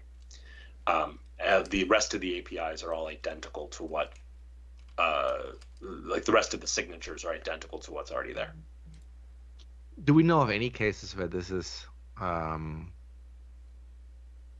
basically messing with overload resolution in a way that we don't want? So the key part is in the way that we don't want. In general, it's the way that we do want, in that the span will be preferred over the array. So in general, this should, I would be surprised if we see any blowback from any of these. So if we have basically a method, if you have two methods, but one takes the array, one takes the span, and I specify 0 arguments, it picks also the the span one? I believe so, though I haven't actually checked that case. But either way, we would have both of those implementations would do the same thing. So it's on us to ensure that the behavior of the two APIs is the same, which we would ensure. It's already the case in that scenario where the array one would the compiler just calls array.empty and passes that in. And so it effectively would pass in an empty span if it did prefer the span one. I'm assuming that's what the one it prefers, but I don't know for sure. And remind me, the params one with span has a different attribute in metadata, right? That's the one that we recently approved, right? It's params collection instead of params or param array. Right, and like so span is special in the sense that it's preferred, but what if I have array IEnumerable, then the compiler says, well, to tough luck, I don't know which one to call depending on arguments? I don't know. I have paid 0 attention to the overload resolution for things other than span and array. We can deal with that if we decide we want to add to something. It's possible somewhere in link, there's somewhere where we might want to add params to an IEnumerable, but in general, I don't imagine we'll be doing that a whole lot. And then presumably because it's a different attribute, that means for VB, they're effectively invisible, right? So VB still only looks at the one that takes. Which is one of the reasons, I think one of the primary reasons that the Roslyn team wanted a new attribute. So then there is basically no downside as far as we can tell. As far as we're aware, yeah. And then this is basically all the params one that you found, or is it just the ones that you felt were relevant? I believe for the params, it's all the ones that I found. It's maybe that there were 1 or 2 where I was like, this doesn't make any sense. But in general, if we already had a params array, I figured we might as well have a params span. And then we could decide, well, yeah, maybe not. Maybe we don't like that for some reason. I was more opinionated on the ones, like this latter section I wasn't very opinionated. If it had a params array, I added params span. The first section I was a little bit more opinionated because there's a bunch of places that we take spans that kind of doesn't make sense to mark it as params. Right. Like stream.write taking a read-only span of byte. Like, do we really want you to write stream.write A, B, C? I didn't think so. So that's not here. Yeah, I mean, some of these up here are already a little either confusing or surprising to me, because like lists add range all of a sudden becomes params when we don't have a params add range of non-span. Mm-hmm. So like, why? And so for this first group, to be clear, like my thinking was I would include everything and then we could choose to pare it back. Mm-hmm. The other important thing to keep in mind is with collection expressions and params are basically the same thing. They're not 100% identical, but like for that add range today, if you wanted to pass in 1, 2, 3, you could surround it with an open bracket, close bracket, and it would work. So params is basically allowing you to drop the open bracket, close bracket. And given that, I figure, well, yeah, if you want to add range, like add range 1, 2, 3, sure. Rather than force you to add the brackets. Right. It's just sort of if nobody ever wanted it with params array, I'm wondering why we would want it now. Which, I mean, it's fine. I've personally wanted it for things like add range. There's been cases where I've been like, I want to add these 4 items and I don't want to have to create a collection to add them.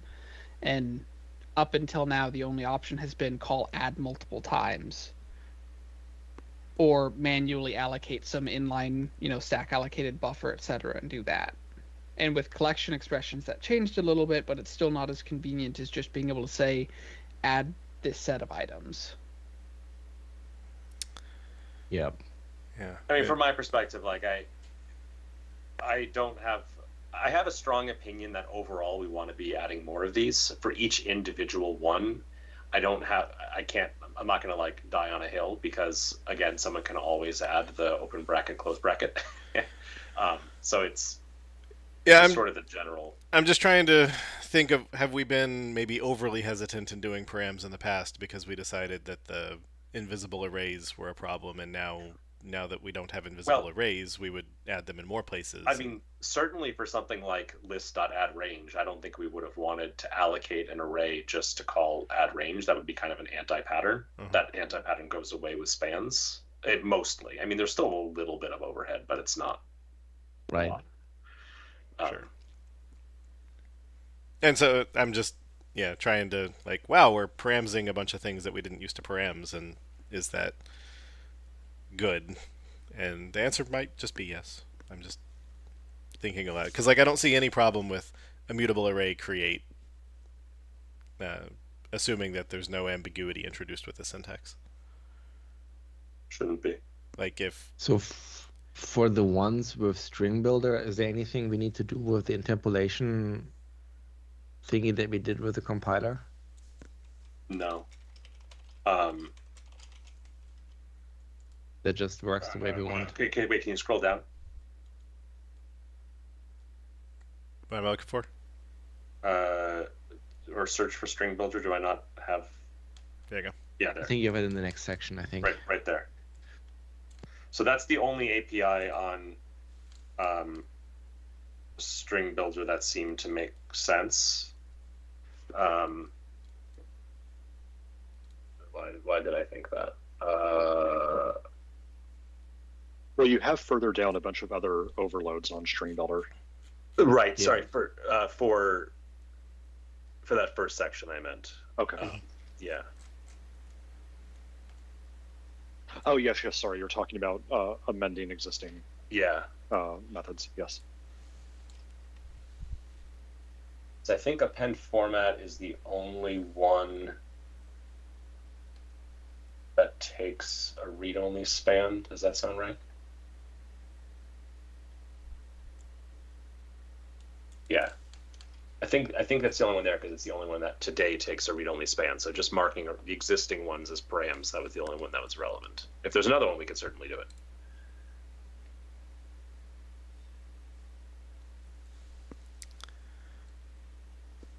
Fair enough. And yeah, so the thing that I was concerned with on create would be if we had like immutable stack.create that took an int of like how big do I think it needs to be, then that would be ambiguous with create of int, or to create an immutable Q stack apparently of Right. Yeah, sorry, that should have been the copy paste error. Yep. Should be stack. that then we would now have an ambiguity between the param span and the int capacity, but we don't have an int capacity, so it's not Right. it's not introducing ambiguity. Because we are, anywhere we add params, we're adding a little bit of friendliness and losing a little bit of type assurance, and it's on T, it's when it becomes the most complicated to evaluate. If there's an overload that might conflict, you mean? Right, that's where Yeah. they're like, oh, but what if T was int? Then now do we have a hard Right. int and a T int, and they now become ambiguous, and that doesn't seem to be true. And then where we have like on collection extensions add range, if you're passing in a read-only span of T already, like it's never going to get up converted because the T's bound by the input argument type. This T locks the T, and then now it evaluates this is either a span or it's an element, and there's no surprise behaviors when you only pass one item and it decides which one it is.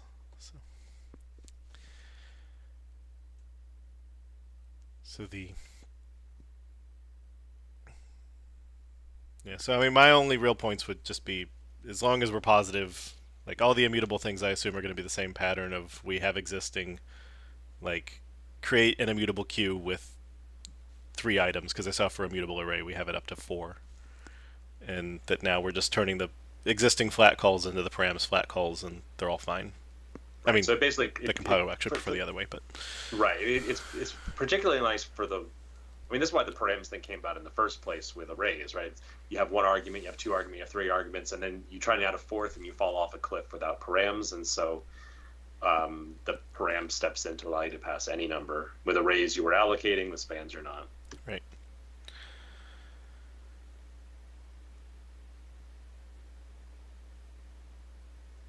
Because I think the part 2 ones those sound trivial. We have an overload that takes a span and an overload that takes a params array, and now they're both paramsified, and huzzah. Yeah. So the question is, do we want to blanket approve Steve's opinions on where we should have been paramsing, or do we want to talk about them one by one? How do people want to proceed? I'd be curious. I mean, again, I don't have a strong opinion on any specific ones. So if there are ones that people object to, we could cross them off and come back to them later. I'd like to try and get this whole thing in for preview 4. And now that the compiler support will hit us very soon, we get to make progress. Yeah, I've spent the last few minutes looking at the proposals, and it all seems honestly very straightforward. Is the confusing thing on the string format that just the composite format parameter? The confusing thing? Sorry. Why this wasn't already a params object overload? Because string.format is generally params. So was it just yes. When we introduced composite format, we left that one off? Correct. Okay.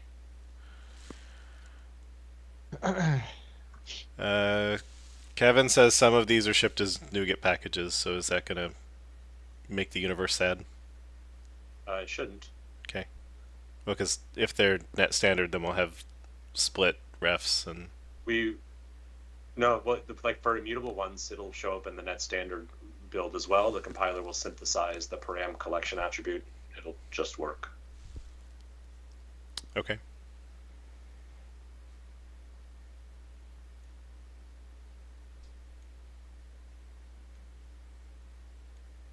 Yeah, I've also been doing some testing locally just for things like is there any possible combination of parameters that I can pass to like string.join or string.concat that currently work in .NET 9, but once this change and these overloads come aboard, will break.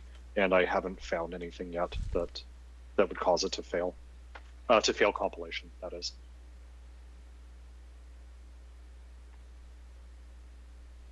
The only case that I'm aware of that's possibly problematic and which I've avoided here are places where there are, well, actually it's not super relevant. Forget I said anything, it's not really relevant. Okay. Yeah, so I guess all the ones that I see here, I mean, having asked the question about do we care about doing it for add range when we didn't in the past, all the immutable creates, assuming they follow the pattern that we never have immutable hash set dot create where you have to hard specify the t because then there's an int capacity. Assuming we never did that, none of these are ambiguous and they all seem fine. Like counter of t delta, and a key value pair. Yeah, I think no ambiguity.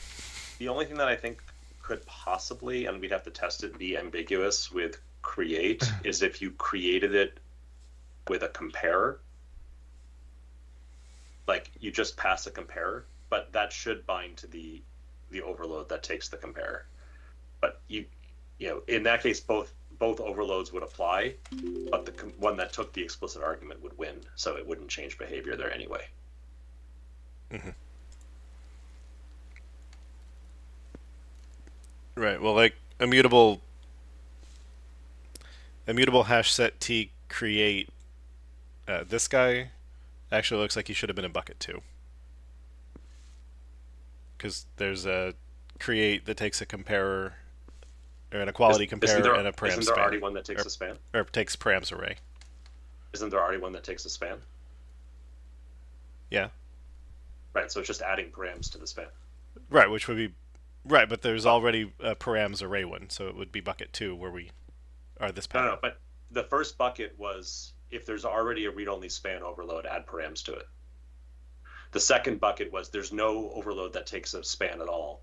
We need a new overload that takes a span and mark that span as params. Oh, I thought the second bucket was this, of we have a params array and we have a non-param span, let's params the span. The first bucket is just we already have an overload that takes a span, add params to it. Okay. The second bucket is we don't have an overload that takes a span. We do have an overload that takes a params array, add one that takes a params span. Okay. Which still seems intrinsically fine, as long as none of them are virtual. The ones on StreamWriter and TextWriter are virtual. So, yeah. So are those going to become an inheritance problem? I mean, we could choose what we want to do there. Presumably, the default. I mean, it's presumably the default implementation would do what we've always done, which is, check to see whether the type is concretely a StreamWriter, and if it is, do the optimize thing, and if it's not, delegate. Which is a little sad, but that's a choice we can make. Mm-hmm. Wait, sorry, what's the break with the derived type? So the problem is if someone is already deriving from, let's say you're deriving from StreamWriter, and you've overridden every virtual method to do something weird, like prepend with a step and colon. And now we introduce a new virtual method that we introduce a new virtual method, which you're not yet overriding, right? Because you just released it. So what does that implementation do? Does it do the optimal thing, or does it delegate to one of the other methods? If it delegates to one of the other methods, your behavior will be preserved. If it doesn't, your behavior won't. Stream is such an interesting class. Yeah. I mean, it's anything that has virtual methods. It makes sense. Yeah. Historically, what we've done is we basically said when we're adding a new virtual to those, we do a type check. We say if get type equals type of stream writer, then do the optimal thing, else delegate.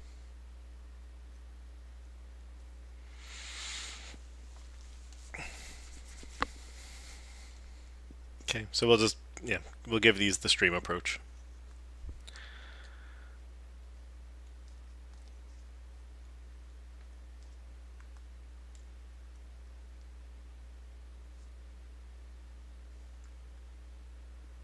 In particular, since recompiling would prefer the right line and right that are params span over the ones that are params array. So not only would it matter how you got called, it would, like, when you recompile, all of a sudden you're not calling your overrides at all.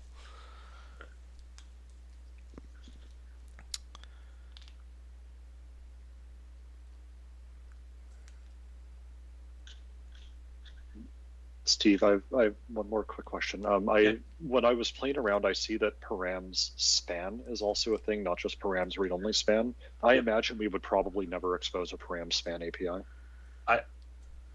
I couldn't find any where it was particularly relevant.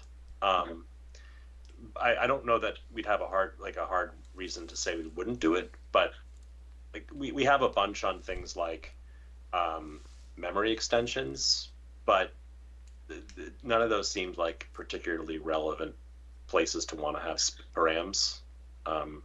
And pretty much anything we have there that takes a span, I think like 99% of it, there's an overload that takes a read-only span. Yeah. Okay.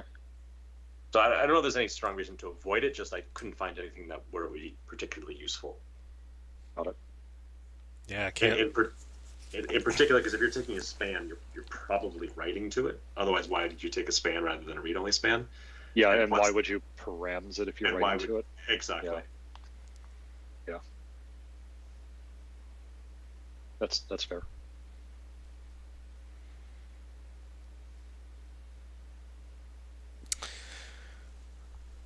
All right, I'm fine with blanket approve given the discussion.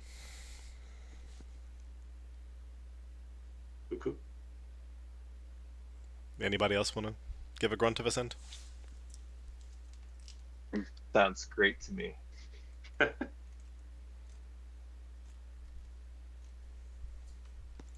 And I do have a branch that implements all of them because implementing is pretty easy.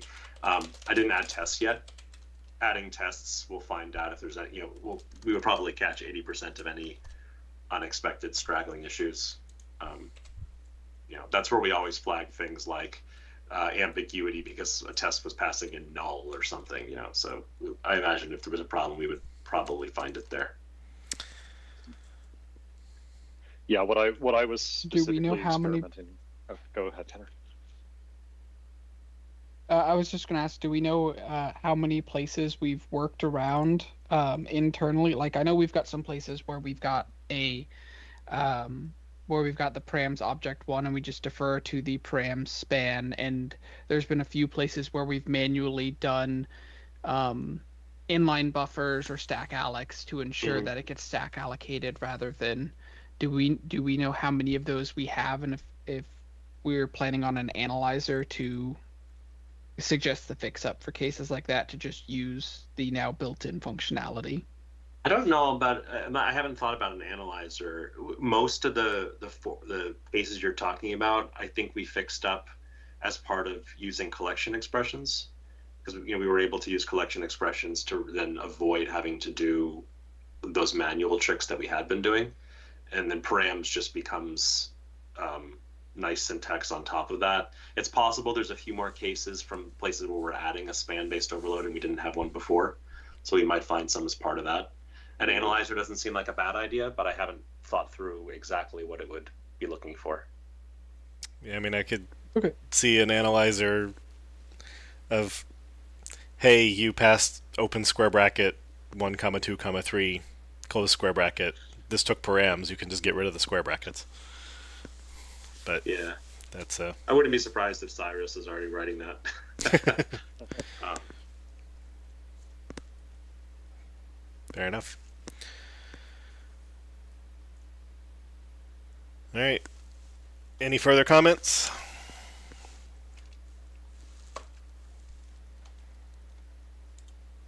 Speak now or hold your peace until we make a follow-up issue to discuss it differently.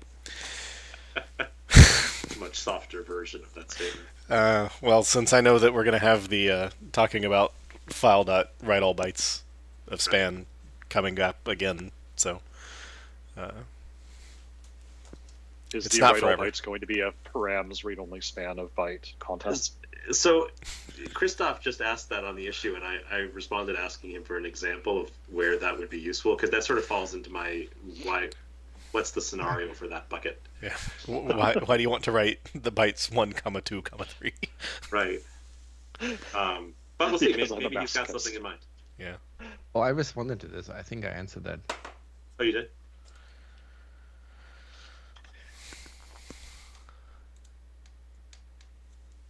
All right, well, thank you. All right. We successfully cleared all of the red this week. Given history, I assume there will be red next week. And yeah. So thanks everyone for joining us. Definitely had some good chatter today, and we'll see you all next week at our same .NET time here on our same .NET channel. Auf Wiedersehen. Do you still have the gavel, Jeremy? Yeah. Nice. Gavels are great.